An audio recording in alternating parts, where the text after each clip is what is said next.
Assalamualaikum warahmatullahi wabarakatuh. Hai anak-anak, bagaimana kabar kalian hari ini? Semoga selalu sehat ya. Berjumpa kembali dengan Bu Sulis. Pada pertemuan kali ini, kita akan belajar tentang perkembangbiakan secara generatif pada tumbuhan. Perkembangbiakan secara generatif pada tumbuhan itu disebut juga dengan perkembangbiakan secara kawin. Alat perkembangbiakan secara generatif pada tumbuhan adalah bunga. Contoh tumbuhan yang berkembang biak secara generatif antara lain padi, mangga, durian, jagung, dan jambu. Nah, sebelum kita membahas lebih lanjut tentang perkembangbiakan secara generatif pada tumbuhan, terlebih dahulu kita akan mempelajari tentang bagian-bagian bunga yang merupakan alat perkembangbiakan pada tumbuhan. Perhatikan gambar struktur bunga berikut ini. Nomor 1 itu adalah mahkota. Yang ditunjukkan dengan nomor 2 itu adalah kepala sari. Yang ketiga adalah tangkai sari. Nah, kepala sari dengan tangkai sari ini dinamakan dengan benang sari. Yang keempat itu adalah kepala putik. Nomor 5 adalah tangkai putik. Nomor 6 adalah bakal biji. Nomor 7 adalah tangkai bunga. Nomor 8 dasar bunga, dan yang terakhir nomor 9 adalah kelopak. Fungsi bagian-bagian bunga. Yang pertama, mahkota. Mahkota itu fungsinya sebagai perhiasan bunga. Yang kedua, tangkai. Tangkai ini fungsinya adalah untuk menopang dan menghubungkan antara tangkai dan ranting. Kemudian kelopak. Kelopak ini fungsinya membantu menjaga bunga yang belum mekar, atau dengan kata lain melindungi bunga yang masih kuncup. Yang keempat, dasar bunga ini fungsinya adalah tempat melekatnya mahkota bunga. Kemudian yang kelima, benang sari fungsinya sebagai alat kelamin jantan. Kemudian putik sebagai alat kelamin betina. Putik di sini terdiri dari kepala putik dan tangkai putik. Macam-macam bunga itu nanti dibedakan menjadi dua anak ya. Yang pertama berdasarkan kelengkapan bagian bunga. Ini dibedakan menjadi dua. Yang pertama adalah bunga lengkap. Bunga lengkap itu artinya bunga yang memiliki kelopak, mahkota, benang sari, dan putik. Contohnya adalah bunga sepatu, bunga mawar, bunga melati. Kemudian yang kedua itu adalah bunga tak lengkap.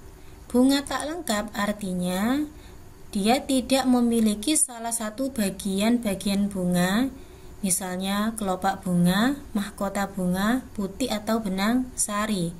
Jadi di antara empat ini ada yang tidak dimiliki. Contohnya adalah bunga jagung, bunga kelapa, bunga rambutan, dan bunga salak. Kalau berdasarkan kelengkapan alat perkembangbiakan, bunga itu dibedakan juga menjadi dua. Yang pertama adalah bunga sempurna. Bunga dikatakan sempurna jika memiliki alat kelamin jantan atau benang sari dan alat kelamin betina atau putik. Contohnya adalah bunga anggrek, bunga matahari, bunga kamboja, dan bunga sepatu. Yang kedua, berdasarkan kelengkapan alat perkembangbiakannya itu namanya adalah bunga tak sempurna. Bunga yang hanya memiliki satu alat perkembangbiakan saja, bisa benang sari saja atau putik saja. Contohnya adalah bunga pepaya, bunga salak, bunga vanili. Nah, sekarang kita lanjutkan ke proses perkembangbiakan secara generatif pada tumbuhan. Perkembangbiakan secara generatif ini ya terjadi melalui proses penyerbukan dan pembuahan. Penyerbukan itu apa? Penyerbukan adalah melekatnya atau jatuhnya serbuk sari ke kepala putik. Nah, setelah terjadi penyerbukan, maka nanti akan terjadi pembuahan. Pembuahan itu adalah peleburan serbuk sari atau sel kelamin jantan dengan kepala putik atau sel kelamin betina yang nantinya akan menghasilkan zigot. Nah, zigot inilah yang nantinya akan berkembang menjadi individu baru. Jadi prosesnya diawali dari penyerbukan, kemudian pembuahan, ya, kemudian menghasilkan zigot. Zigot ini akan menjadi individu yang baru.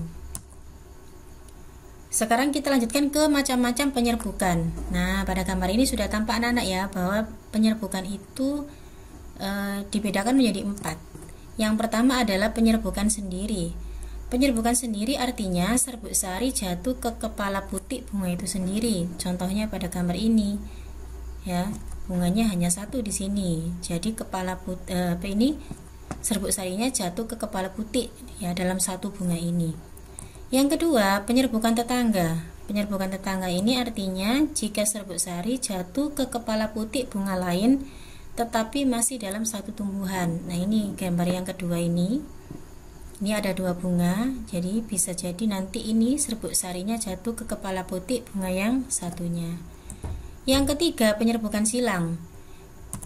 Penyerbukan silang terjadi jika serbuk sari jatuh ke kepala putik bunga tanaman lain yang masih sejenis. Nah, ini contohnya sama-sama bunga sepatu ya. Ini tetapi berbeda tumbuhan. Ini namanya penyerbukan silang. Kemudian yang terakhir adalah penyerbukan bastar. Penyerbukan bastar ini artinya jika serbuk sari jatuh ke kepala putik bunga lain yang berbeda varietas atau jenisnya. Ya, seperti ini contohnya. Nah, sekian penjelasan Bu Sulis tentang perkembangbiakan secara generatif pada tumbuhan. Semoga bermanfaat untuk kalian semua. Sampai bertemu kembali pada pembelajaran berikutnya. Terima kasih. Wassalamualaikum warahmatullahi wabarakatuh.